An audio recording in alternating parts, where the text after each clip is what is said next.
useful information.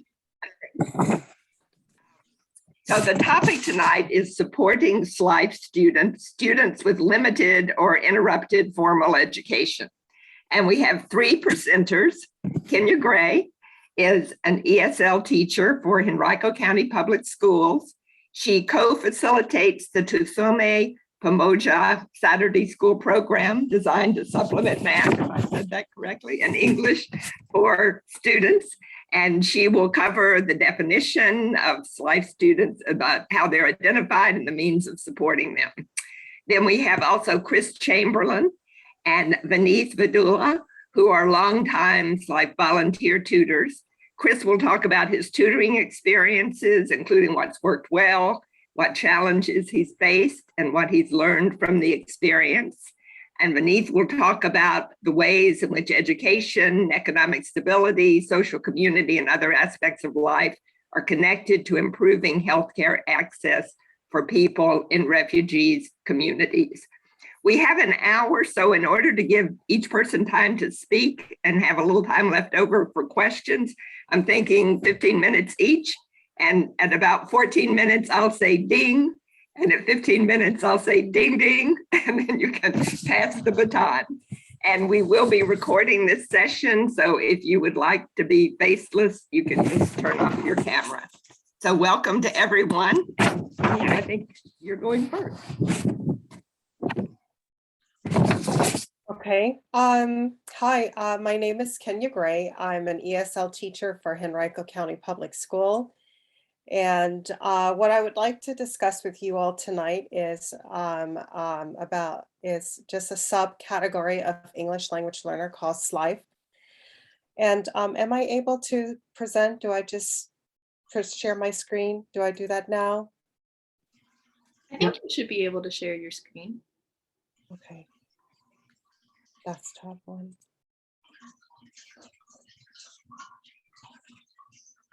Okay.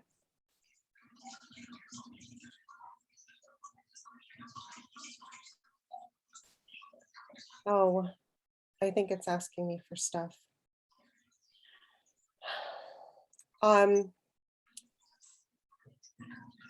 can share the presentation if you can share the share link with me. Okay, maybe that's what it was. Did you just change the who can share? Who can starting? Okay. All right, well, let me see if that works for me now.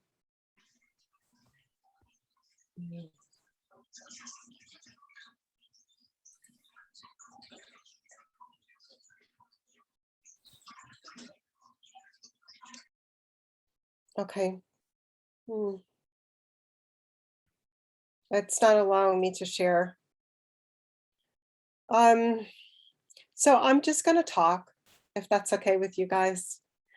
So SLIFE learners are English language learners with interrupted formal education. And see, I don't know how to get back. These students, they come from a home where a language other than... ¿No suena, papi? No. I'm sorry? Sorry, I think someone's mic was just unmuted. Okay. Can you guys hear me okay? Yes, okay. Yeah. I'm sorry, guys. I use Teams. I don't usually use Zoom, so I don't know why this is not letting me do this. And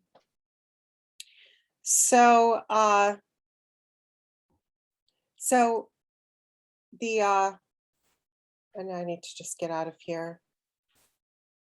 Okay, cancel.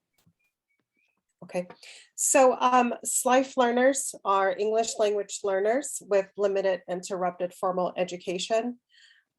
Sometimes they're referred to as SIFE, which is the same thing, students with interrupted formal education. And these students, they are characterized by having a language other than English being spoken at home. They're typically 2 years. They typically have 2 years less schooling than their English learners peer. They function at least 2 years below expected grade level in reading and math, and may be pre-literate in English learners' native language. Our SLIFE learners, they're coming from all over the world. So they're not just coming from one particular country. Usually the country deals with a lot of poverty, disaster, civil unrest, anything that affects the development of literacy and opportunities for education. And some of our students may come from countries where persecution or strict rules about gender, social class, or ethnicity may prevent them from attending school.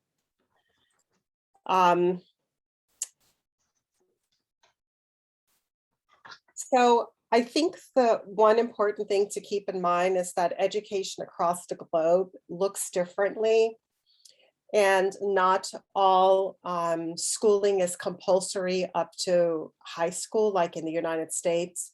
So it may only be compulsory to middle school, or maybe even just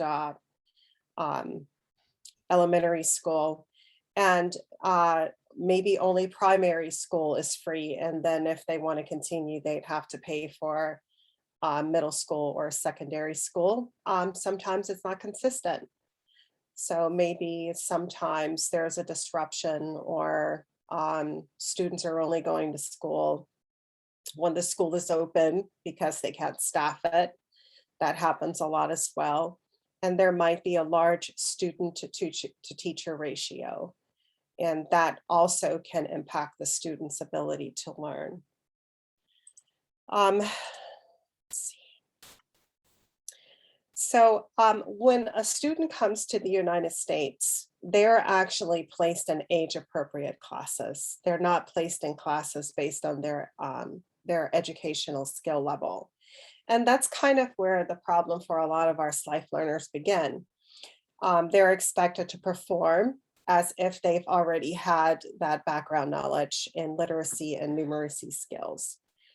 And it makes it really difficult for them, actually. But the SLIFE learners, they're facing multiple challenges. They have to learn grade level content similar to their peers. They have to work on closing those educational gaps, catching up with numeracy skills and catching up with literacy skills. And they all have to do this in a language that they don't speak well, and have to learn English. So they face a lot of challenges. And typically they don't have a lot of support at home, because a lot of times our SLIFE students, their parents may not be literate.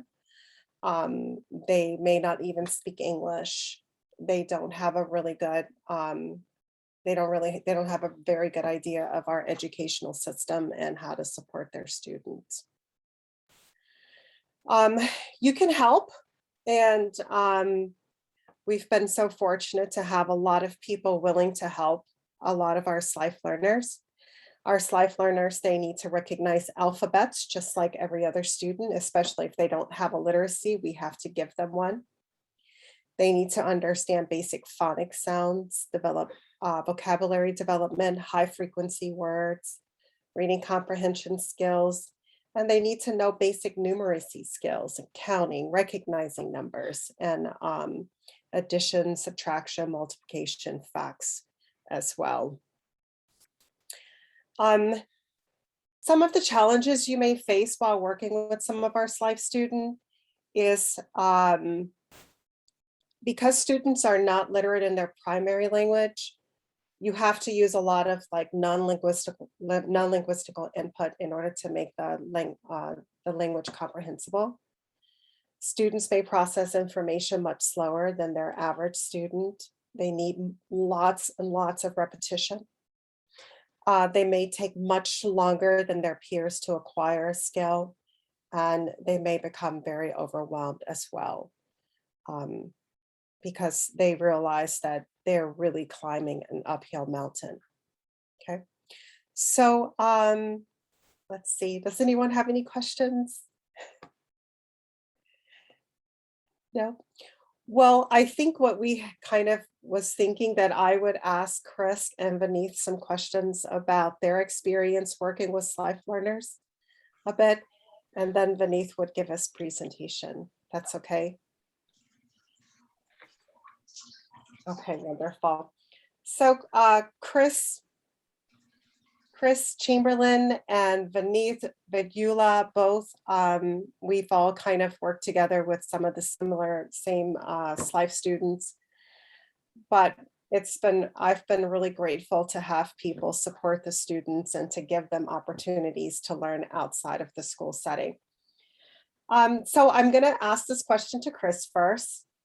So tell us a little bit about yourself and how you got involved with SLIFE tutoring.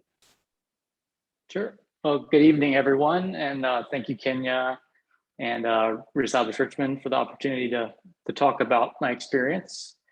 So a little bit about myself. I am a Richmond native. I have lived in Richmond pretty much my whole life other than my time at Virginia Tech in college.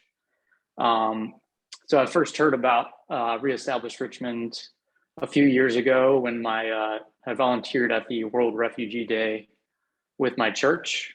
And then I don't know how long it was, maybe less than a year later, I actually ended up meeting Patrick, who was founder of Reestablish Richmond, through another program. And then shortly after that, I decided to become an official volunteer with the organization. So I started off as an ESL tutor. I did that for about 6 months, I think. And then after that commitment was done, I heard about the SLIFE program and decided to help out with that. I've been tutoring the same student for about a year now, and I've also helped out at the camp as well a few times, which has been cool to see some of the other students, meet some of the other students and hang out with them, and meet Kenya and Liz and a lot of the other people that help the students too. So. All right, so Vineeth, would you like to tell us a little bit about yourself and how you got involved with SLIFE tutoring? Sure. Thank you, everyone, for having me today. So my name is Vineeth. I'm a sophomore student at VCU in the Guaranteed Admissions Program for Medicine. I got involved with, SLIFE students at Reestablish Richmond. I'm originally a New Jersey native. So when I came to Richmond, I saw how diverse, the Richmond and VCU community was. And I did a research project on immigration detention and how those conditions affect gestational diabetes in pregnant and non-pregnant women. And as I did that research, I found, I'll talk about this later in my presentation, but a lot of, social determinants of health, things that affected people's health on different levels, including education, and, just the general not knowing about resources. And so I became a National Immigration Hotline volunteer, and I worked with the IRC as a healthcare mentor. And through that, I, heard about Reestablish Richmond. And yeah, I really value mentorship relationships. I think, they're the relationships where you learn the most from, as, for yourself and for your mentee. And so when I got involved with SLIFE advocacy through that, and I've been 1 year strong and volunteering. Oh, thank you, Vineeth. So I would like to ask you, Chris, can you tell us what a typical tutoring session looked like? Yeah, sure. So right now we're typically meeting on the weekends for an hour each week. It started off obviously last year virtual through, I guess, about late summer. And it kind of varies what we work on week to week. A lot of it's driven by the schoolwork that he has, especially last year. He was in 8th grade, I believe, and we worked. I would always start off asking him what, do you have any homework or anything you need help with? And then I always had some short stories or working on vowel sounds or stuff like that we could work on if he didn't have something specific.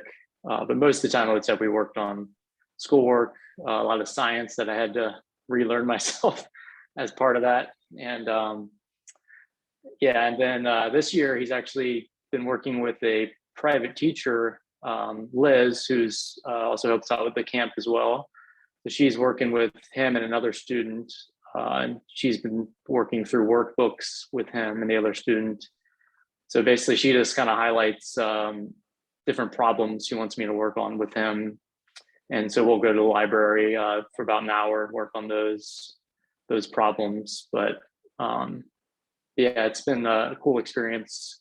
You do have to be, flexible, especially with virtual, and trying to figure out the best way to work on something when he really couldn't share his screen. So I'd have to like pull up the same story on my iPad and kind of follow along with them. So yeah, that's what a typical tutoring session looks like for me. Thank you, Chris. So Venice, what are some challenges you faced along the way working with our SLIFE students? So especially with the virtual environment, since the pandemic, it's been really difficult to, keep that continuous relationship going, because sometimes, there are internet issues or broken computers or chargers that don't work. And so navigating the technology side in order to keep meeting, with your student has been a little bit challenging. I think, though, that in the end, there's a lot of things that you have to navigate, especially with like your student, like what are their needs, what are they the most struggling with, right? Because we need to catch them up on a lot of things, but there's some certain, skills in order to catch up in class. You need to learn some foundational topics. So in the beginning, I was just, lecturing, and I didn't realize that it probably wasn't helping because I wasn't, addressing the problem points. And, soon I, did some intervention sessions where I just sat down and I'm like, okay, so what are you struggling with in school? How are your grades looking? And, when we talked about that, I realized that there was much more behind the screen, right? There was another, a kid there who, was struggling in school and struggling, to make friends. And so I tried building that social, emotional and academic relationship. And in that way, I've kind of been able to overcome that challenge. We still have a long way to go, obviously, but we've made a lot of progress in terms of math. And so I'm really excited about that. Great. Chris, can you tell me some wins that you've seen with the student that you work with? Yeah, so like I mentioned, the student I work with, he is now working with a private teacher. So this school year, during the week, he has been working with her all the time. So I think he went into, one of the county high schools for the first few weeks until she got the program established, but now she's working with him, during the week. That is his school. So just the amount of progress he's made in, 6 months or less than that even, working with her and having that individualized teaching has been, pretty phenomenal, just because I work with him the weekends and just seeing his math skills improve, his reading skills improve. And not only that, just like things you wouldn't think of, like he seems so much more motivated. I was telling Kenya and Beneath that I had one Saturday where I was supposed to meet with them. And I was trying to, we were debating whether to be 10 a.m. or noon based on how late he wanted to sleep. And so we decided on noon so he could sleep in a little bit. And so I call him I call him right before I leave. Actually, no, I think he called me. And he's like, oh, I'm actually already at the library and I already finished my work. So I'm not sure if we need to meet. I'm like, really? You finished all of it? So, I mean, that's just something like I didn't see earlier on. It's not that he was eager to learn it and get better, but it's just an extra level of motivation. And I know he's been going to like the library in the evening sometimes too, during the weekdays, which he definitely wasn't doing before too. And just confidence and what he's doing. And every time I ask him about how school went during the week, he's like, oh, it's great. Like he just seems more enthusiastic about it, which is awesome.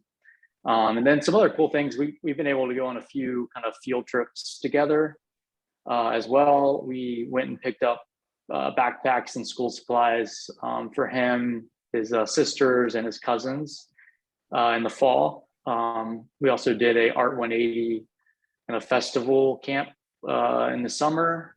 And then we've been able to go, we went to the VMFA, I guess it was about a month or two ago.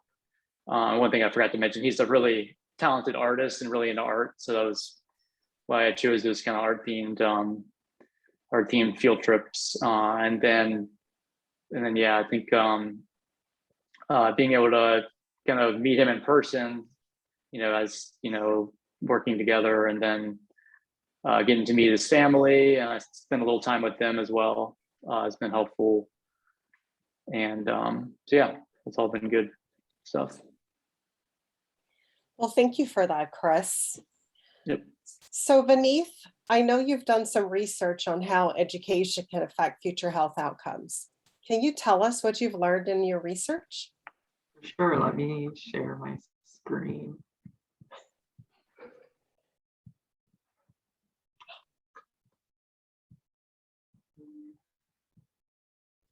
Can you all see my screen?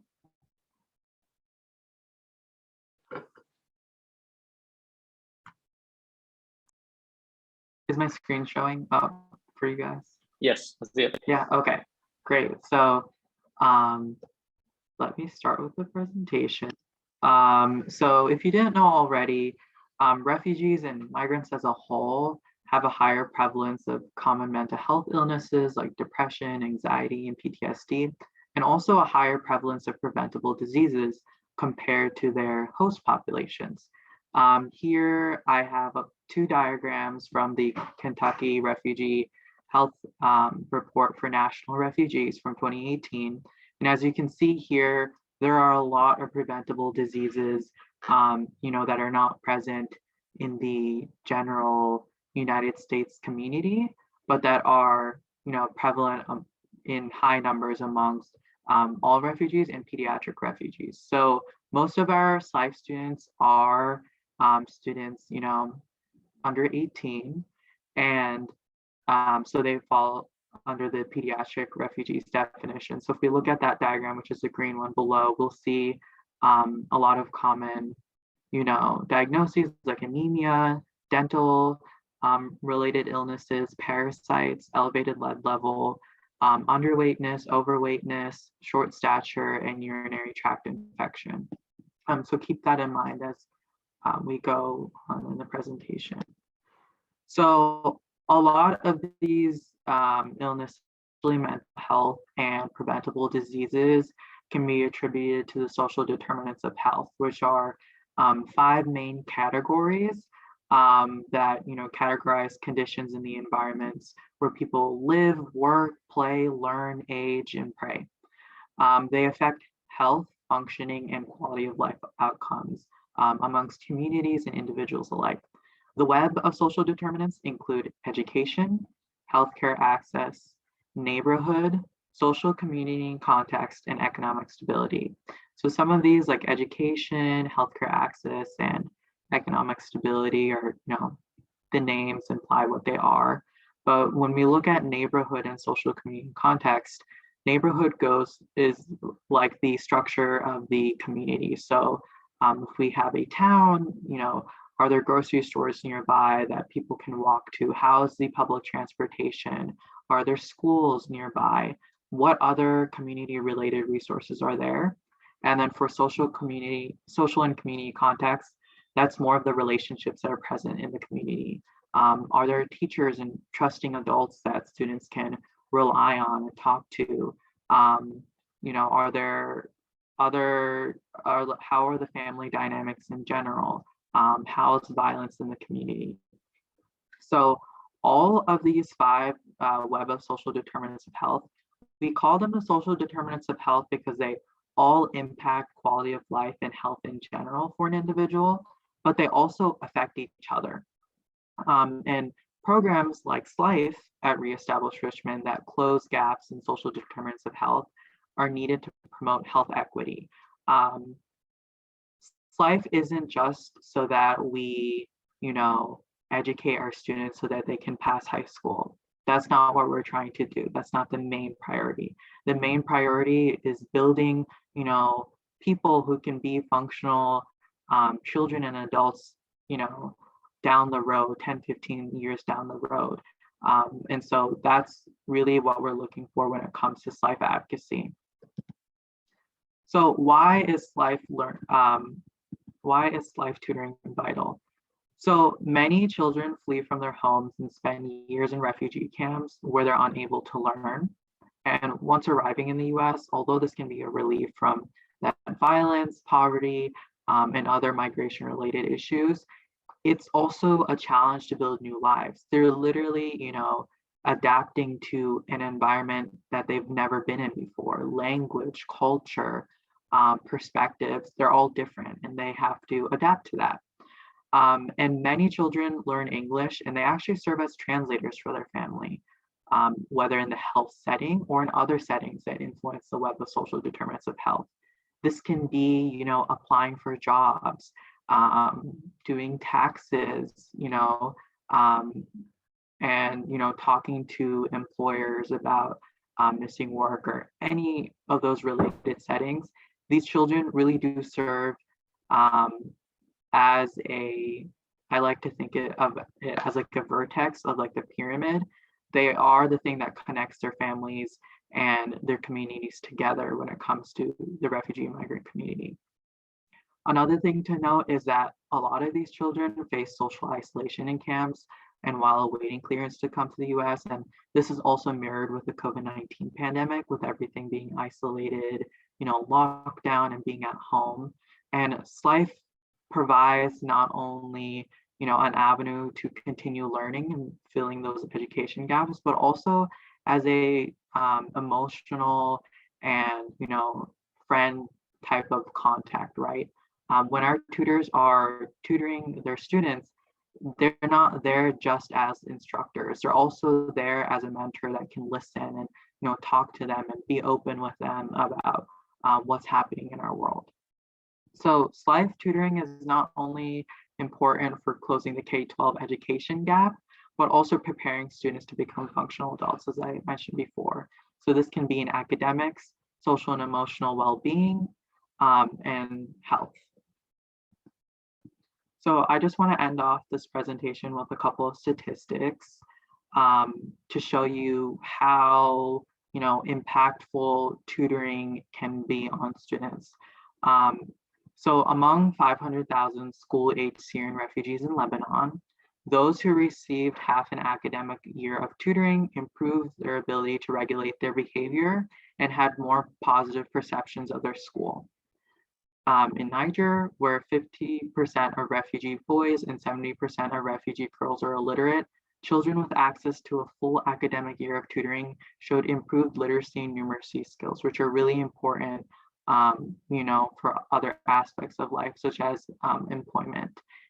Both of these statistics actually come from IRC's efforts in Syria and Niger, giving those tutoring sessions. So it goes to show how much of an impact, even SLIFE advocacy at Reestablish Richmond can have on students. And that is the end of my presentation. Does anyone have any questions? I've got questions. I've been sitting here writing. Mm-hmm. I guess, and it's, I suppose, to both Kenya and as well as the tutors, what are the schools doing? Do these kids get support services in the public schools? Are they eligible for special ed services? I mean, what schools have to be doing something? Please tell me they are. So I can answer that question for you. So I'm really excited that this year, Virginia Department of Education has, they have recognized SLIFE students as a subgroup of English language learner. And so without getting into the weeds of what it all means to be a language learner, yes. So yeah, I've got that background. I'm a retired speech therapist. I get language. So finally, so yes, so finally there is a subcategory for them. They are recognized. Now, there are, so the support happens on the school level. Right. And it's still kind of funneled through the ESL teachers, but we work together as a team to give those skills that the student lack. Okay. And they're just getting them in the classroom. So there is no like program just for SLIFE learners, because there's a lot in regards to like educational, like the way Virginia do their laws, they have to remain in the classroom with all the other students. We can't Right. separate them or But- isolate them. So they're being serviced within the classroom setting. I'm hearing a lot of similarities to ESL students, that similar backgrounds, similar situations that would not necessarily be identified as SLIFE. So they're getting some support through the ESL program. So, well, the ESL is a language program. So they're dealing with like a gap in numeracy skills and gap in literacy skills. So a lot of this is addressed in some of it is addressed in ESL, but we can't address everything in ESL because we're a Right. language program. And so, but we have to work together as a team. So when that student hits our school, we work together as a team to provide support to that student. And obviously, you know, there's just a limited amount that you can do with the student every day.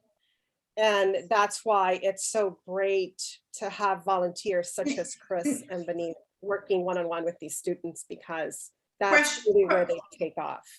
Question for you or the volunteers. Size of your tutorial, is it always one-on-one or do you work in small groups? The student I work with is one-on-one typically, but I've helped out with the, and there's to clarify, the reason I call it the camp is because I'm afraid to try to pronounce it, the name, but Saturday. helping out at the camp, it's still one-on-one, but there's a group dynamic as well. That just depends on how many students are there. I mean, some days it's one-on-one, some group dynamic, so. What's the average age of your students? Are they typically high school students, middle school, elementary? Where do you see the most need? Well, the most need is going to be in the high school, because those are the ones that have the greatest gaps, right? And so we're servicing mostly middle and high schoolers. And the definition of life students that Virginia has created includes middle and high school students. But our greatest need is within middle and high school students. And in terms of like, do we work one-on-one in groups? It really just depends. We have high school students that are still pre-literate. That kid is going to get one-on-one attention, you know, because we can't group him with students that are already like reading, you know. So we just really look at the students' needs and we match them with volunteers that can serve those needs. If we can do small groups, or if we can like put them in small groups, that's fine, but it just depends on how low their skill sets are. It's definitely really flexible, and it's meant to be as personalized as possible, while like, you know, delegating the resources effectively, because we don't have like an infinite number of volunteers. There are a lot of gaps that we need to address. Yeah. Thank you. And yeah, there's a question in the chat from Margaret. It says, do you have a sense of how many of these students actually do graduate from high school? I know you said the goals are broader than that. So our SLIFE population, we don't expect them to graduate from high school. What we hope to give them is give them some education so they can continue their education outside of school, you know, when they're done. ESL students can stay in school until they're 22. So, you know, they do have some time to build some of those foundational skills. they can apply to like technical centers and receive like job training. But we project that we give them the foundational skills so they can continue to learn after high school, potentially in an adult education program. I mean, the truth is that you really can't make up 5, 6, 7 years of missed education within 1 or 2 years. It's just not realistic. You know, I've worked with students that started school at 18 as a 9th grader. We could never close that gap in 4 years or 5 years. So, you know, it's just, we give them what we can give them. And then hopefully they can get some job training, as well as move on with an adult program to potentially get a GED. They can continue college if they get a GED. So they're just at a different starting point.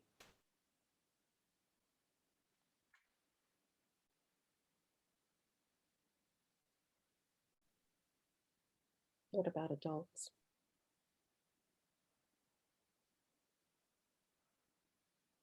And I think Dorothy just said, what about adults?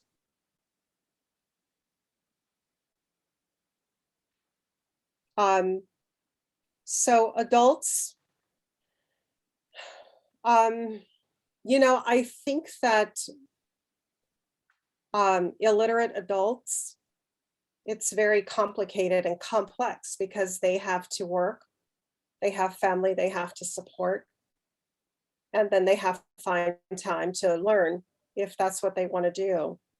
So, you know, it's really complicated, I think, to educate adults, you know, unless they just decide to go to school instead of work. Could I add something really quickly? Not a speaker, but my name is Haley Massey, and I'm the ESOL specialist at the Virginia Adult Learning Resource Center. And we work in adult education. So I just wanted to add that there are adult education programs across the state of Virginia that are working to serve SLIFE adults who are seeking literacy. And I'm going to put a link in the chat to VDOE's adult education regions in case anyone is curious about those. But thank you all for sharing information.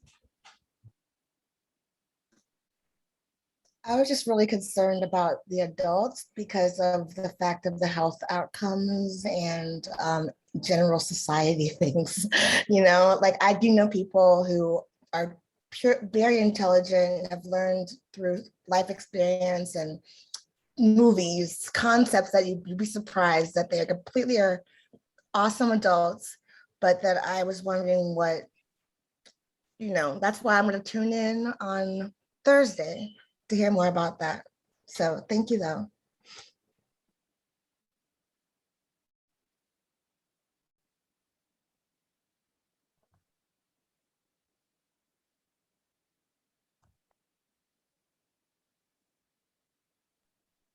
I don't see any other questions in the chat. If anyone has 1 or 2 final questions, you can unmute yourself.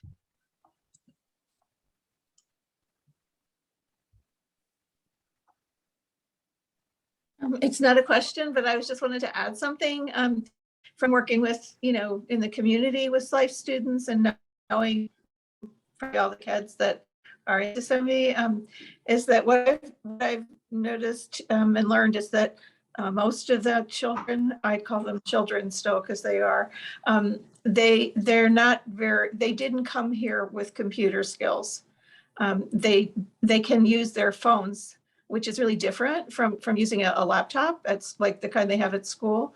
And teachers, like a lot of times, and adults assume that, you know, that because they're playing kind of with their laptops and they're, you know, looking at them, they assume that they know what they're doing. But a lot of the kids later will admit like, well, I don't know where that is. Well, how do I find that? You know, and it's the things that other kids have been doing since like, I don't know what grade they start, 3rd, 2nd, 1st, where they start using their computers and they know how to find like Power School and they know how to email their teachers. They know where their grades are. all of those things, these kids don't, maybe they know it now because Jisomi's helped them and other people have been helping them, but these were things that, so how could they really do their homework if they couldn't even find it, you know? And that's something that's really overlooked because the kids like to hide, that if they don't know something, they don't like to tell anyone because it's kind of embarrassing. I'm interested in what, at the last camp, what nationalities were represented? How many different languages or how many different cultural groups were you serving? So the majority of our students were African, Swahili, Kenya, Rwandan speakers. We did have Spanish speakers represented from Guatemala and Venezuela and Honduras. And I think that's, we didn't have a large population because with this type of service, it's hard to really scale it. We really do try to make it more individualized. So so that's pretty much all we had represented at this time. Thank you.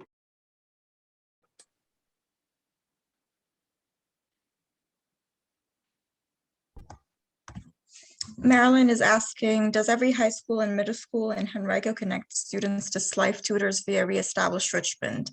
What about the city, Chesterfield? Question mark. You know, I think that supporting our SLIFE students is really very new. You know, we're just beginning to build this. And we have a large vision. Like we really want to help every kid that comes through the door. But unfortunately, we are limited what we can do when we don't have a whole lot of volunteers. And it takes a lot of time. We assess every student when they come in. We match them with resources to develop those literacy and math skills. And so it really does take a lot of time and a lot of effort. And I feel like we have a vision to include more kids and make it more available to others. It's just, we're just getting started. And Henrico County does, they do let our parents know what resources are available in the community, you know, for anything, not just for tutoring. However, I don't know what Richmond or Chesterfield does since I don't work there. Well, we've brought a few Richmond people to you. In the beginning, City of Richmond students, the students from Burundi that we brought to the SLIFE program in the beginning. And you know, I've worked like kind of in advocacy for some of the RPS students through the beginners program. It's really just, you know, at George Wythe High School where they have students that don't that a lot of SLIFE students are just beginner English for whatever reason. And so they have something, and when, you know, they know the people that I've been in contact with, they know about it. But as Kenya said, like unless we get a lot of volunteers, you can't just invite them all because then they'll all be there without support. So there have been a few RPS students that have come, but you know, not a lot.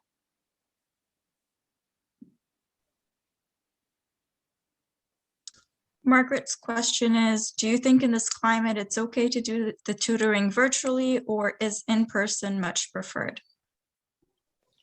Well, we've had to, for the second time, cancel our in-person sessions.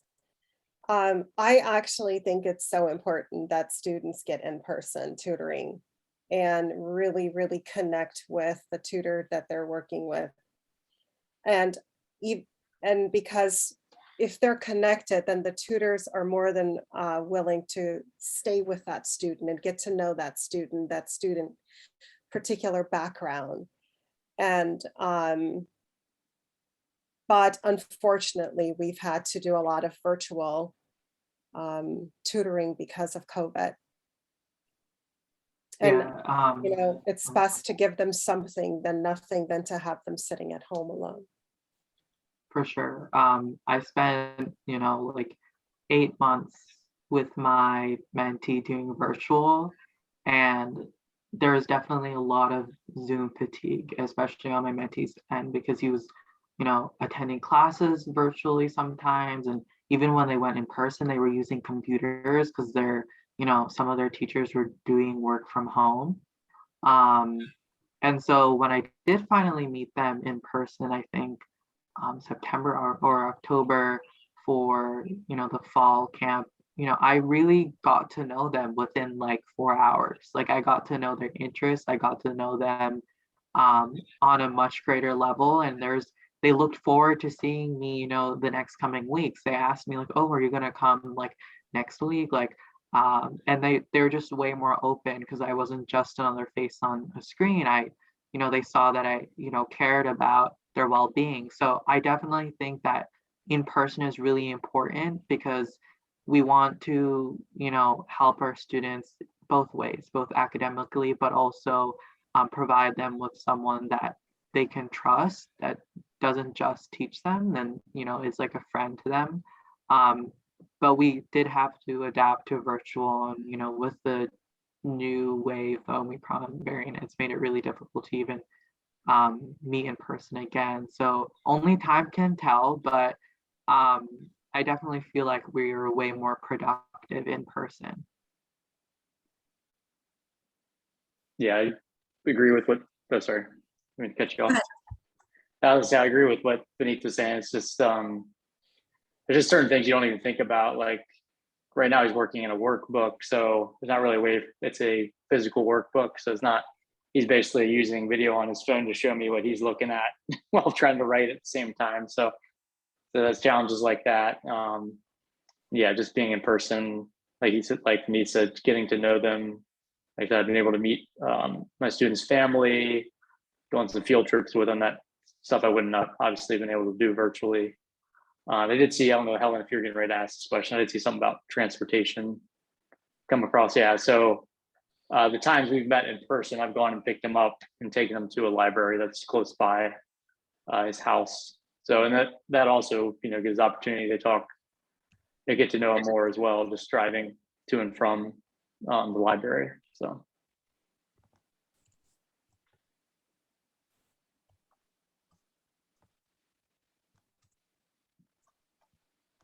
Sandy's asking, have schools considered setting up study buddies? So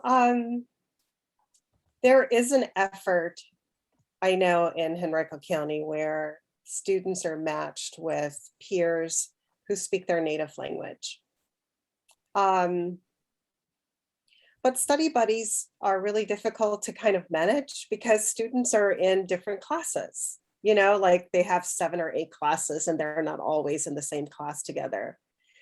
And so it's a little difficult to kind of navigate. You would hope that maybe students will find someone in the classroom that they can really connect with, but it's a really difficult thing to kind of manage, like just, matching buddies with, I guess, mentors in the school system. It's done, but it's kind of difficult. I think we've had to go even across schools because, we have, I don't know, 200 different languages being spoken in Henrico County. So it's just not all going to be in the same school. And then we had to go across schools. The kids were maybe meeting virtually, and then there are conflicts in time and, but there is an effort to provide that type of support for students in the school system too.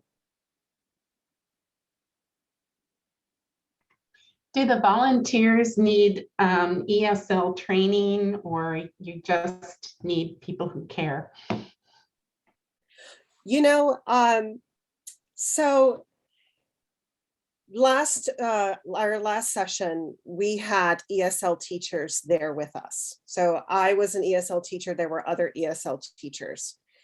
And the ESL teachers, we actually float around and help support the volunteers. So there are like two things that are happening in these sessions. We're training the mentors while the mentors are working with the mentees.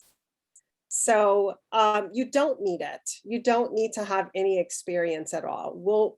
We're providing the material, we're providing the training, and we're there to answer questions right on site.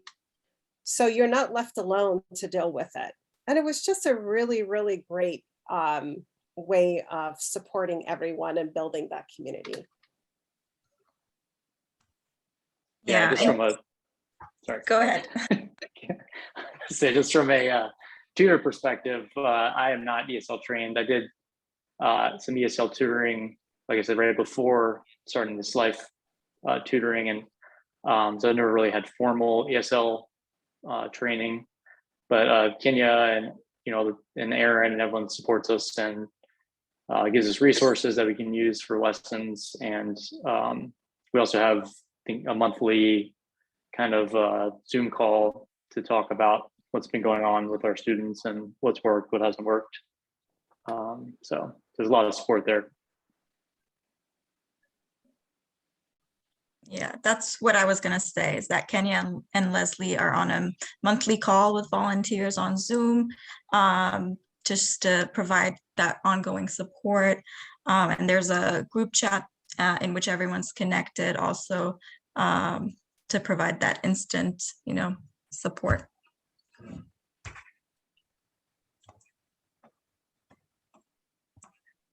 I don't think we have any more questions. I think we're ready to wrap up, and have a good night, everyone. Thank you, Kenya, Chris, Beneath. Bye, thank you, Thank you. everyone. Thank you. Bye, thank you. Bye. Thank you. Thank Great you, thank you. Thank you, Kenya, Vineeth, and Chris. It was good to see you guys.